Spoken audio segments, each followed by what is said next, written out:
Hi guys, and welcome to my brand new Ring review series. And I know what you're thinking. You're thinking, oh, he's starting with the classic Japanese original. But you would be wrong, because this is not that film. This is actually the original TV version of Ring, which came out in 1995. What everybody thinks of as the classic original didn't come out until 1998. So actually, what people think of as the original is not the original at all, technically. So just to give you a quick background on all things Ring, this started out as a novel. It came out in 1991. I've not read that. I'm not even sure that you can get hold of English versions of The Ring. I did type it in on eBay the other day, wondering if there was a copy available, but I couldn't find anything. Maybe digitally it's available to get hold of it. But on the back of the novel, there came this TV version in 1995. I guess they didn't really know what they had at that point.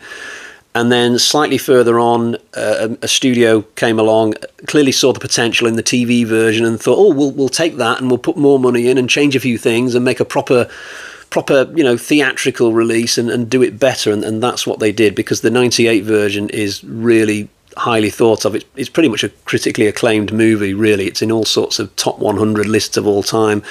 But today we're talking about the TV version from 95, because when I do a review series, I don't do things by halves. I do it properly. I cover everything.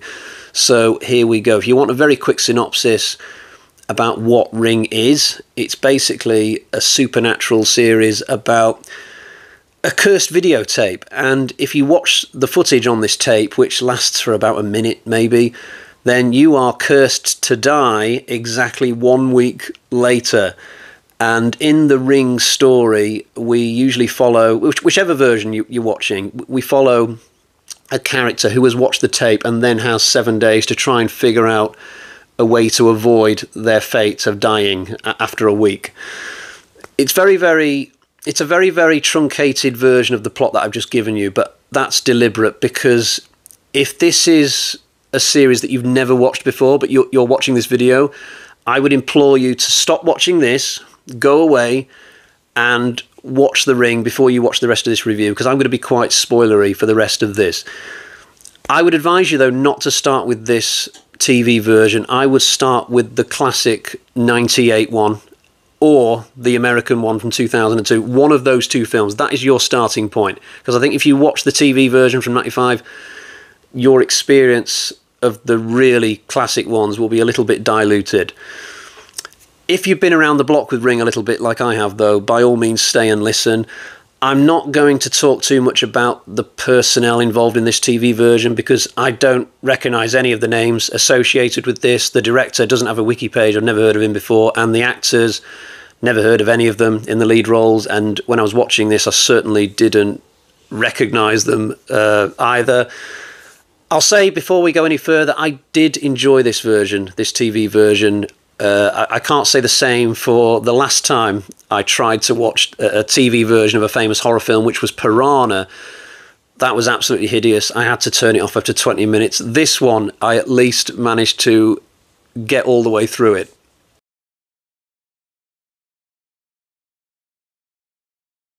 One worry people always have with TV films is, what kind of budget is it going to have? You know, is it going to look so cheap that it's just like some badly made indie film, looking at you, Howling 4, looking at you, Piranha, I guess. But I'm pleased to say that this film has a pretty decent budget, and actually when it came to the music department side of the production, I think they might have had too much budget, because whoever did the soundtrack for this has created all sorts of weird and wonderful tunes that are just splattered all over the movie, a few too many, I would say, but there is some good music in this as well.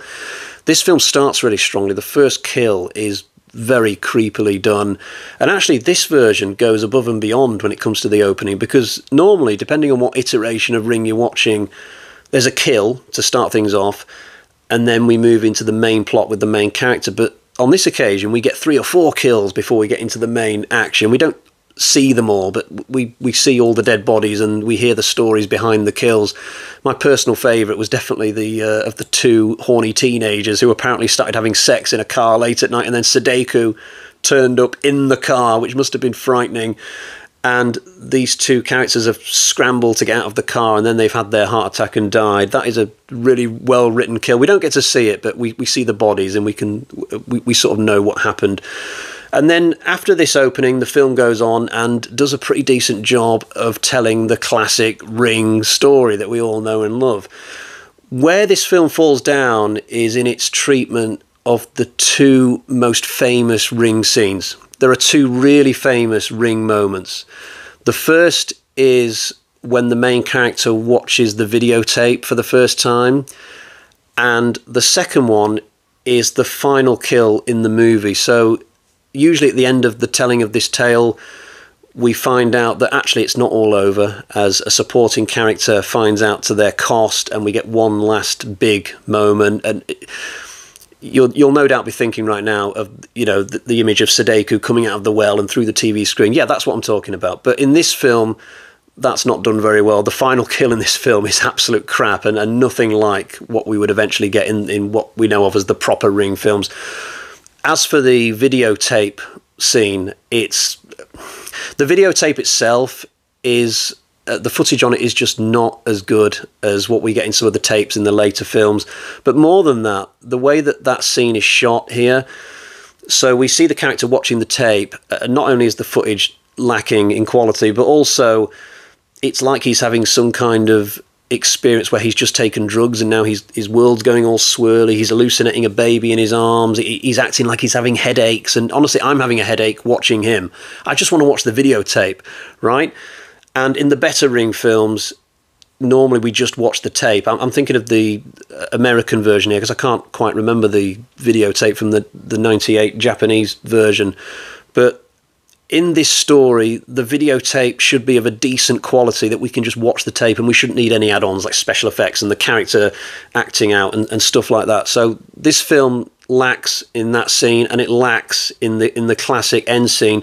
Although in its defense, this film didn't know about all those classic scenes. You know, this film is following the novel. This is the closest adaptation to the novel that has ever been done, apparently. They were basically just copying the novel, and that's why this film is what it is. It's only later on, at the back end of the 90s, that some creative minds came up with all that classic stuff, like the well and the TV and the classic look of Sadeko and all that. All that's missing from this, but you've got to sort of appreciate the fact that they were just going with what they had with the novel.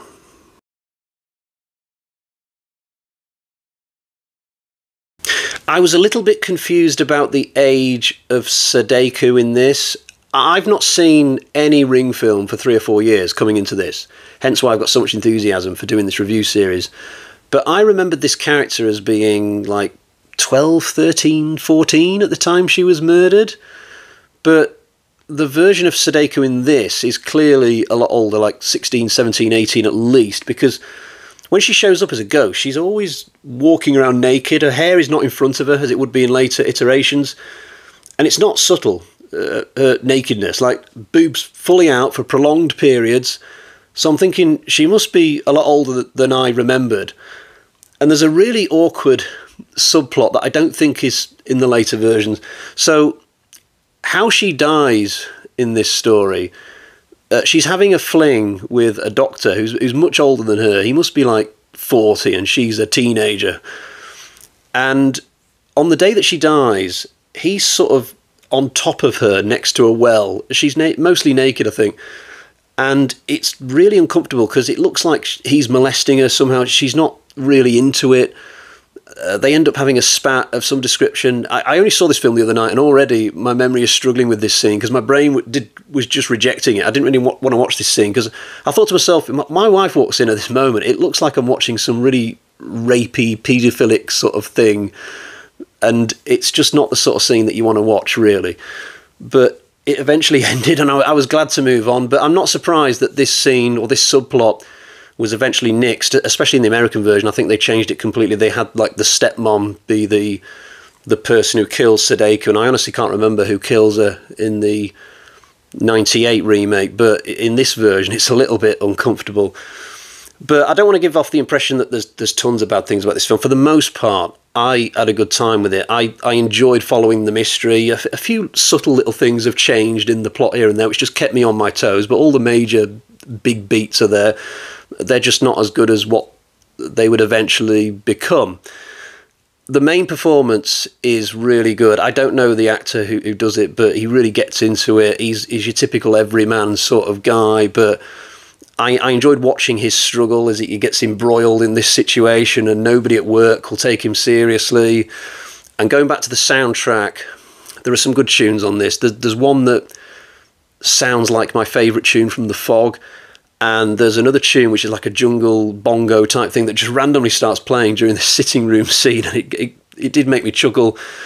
There are too many tunes overall. I mean, the soundtrack's been way overproduced. Like, there's so many songs trying to force their way into various scenes. But I enjoyed the movie, I've got to say. It's not as good as the later versions of The Ring, but it is worth checking out if you like Ring as a concept and you've seen some of the other ones. If you want to watch it, it's free on YouTube. This film never got a Western release. I guess they've just always thought they'll never make any money out of it, given most people would probably rather watch the other versions. But it's on YouTube.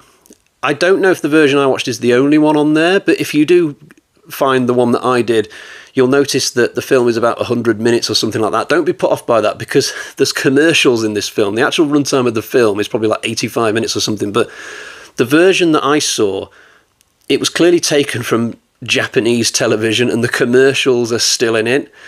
But I found that very funny, because I got through like 20 minutes of this and then suddenly there was a Japanese woman trying to sell me shampoo in a foreign language I didn't understand. And rather than just skip forward to get back to the film, I just let the commercials play because they were amusing me no end.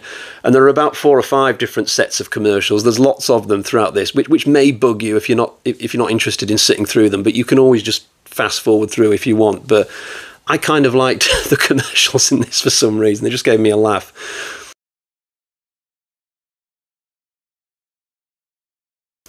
Well, it's time to get to the bag of terror and see what sort of score I'm going to give 95 Ring. We've got 1, 2, 3 bloody axes out of 5. I think this is a good start to our review series. If this was the only Ring film that had ever been made, I would say that this is worth checking out. As it is, I would only check this one out if you are especially interested in these films and you want to see more, you want to see the origins of this series. If you've never seen any of these, I would absolutely start with either the 98 version or the 2002 version, as I said at the top of the review, and then maybe come to this one if your interest is still there. But I'll leave it there for today. I'll be back very, very soon to cover the classic 1998 version of The Ring. Until next time, cheerio, bye-bye.